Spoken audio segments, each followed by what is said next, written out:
Yung mga influencers na nagpo-promote ng online gambling, they are not winning likes. They are losing trust. Kasi let's be real, akala ng karamihan, especially those content creators, influencers, na kapag may offer, igagrab mo agad.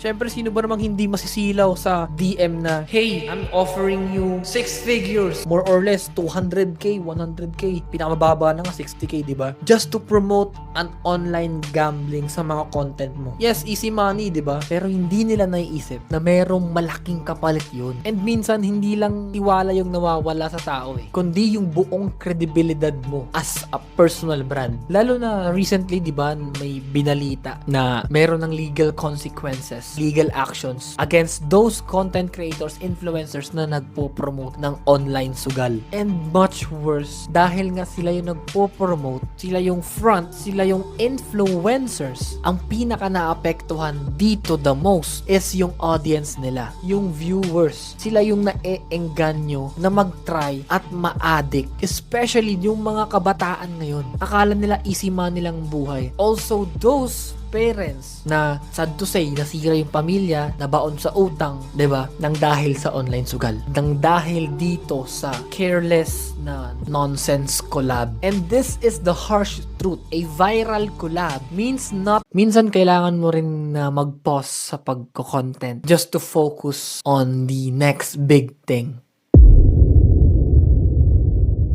Kung napansin mo na parang hindi na ako nagpo-post ulit lately, hindi dahil tinatamad ako, wala na ako ng gana, wala na ako ng motivation, walang ganun. It's just that naging busy lang ako sa isang bagay na much bigger than what I really do. And that is the reason why mas kailangan kong bigyan ng oras at energy yung bagay na yun. And here's what most business owners, entrepreneurs, content creators like you guys don't realize. Hindi mo naman kailangan mag-post every single day just to be consistent. Ang tunay na growth, kadalasan nangyayari behind the scenes, behind the camera. And yung progress mo, hindi palaging nakabase sa content. Kadalasan, ito yung work, yung alignment, and yung focus. So, ito talaga yung nangyari. I started a big project recently. Hindi siya basta-bastang project lang dahil kailangan ko siya talagang bigyan ng full energy, full effort, and full time. Kaya, I weigh in kung ano yung dapat kong i-prioritize. And that is when I decided na mag-lay low muna for a while sa content creation and mag-focus sa project na to instead. And yes, it really made me realize na hindi lahat ng progress mo sa buhay is required kang i-post or gawing content. Some wins of yours are built quietly until ready ka nang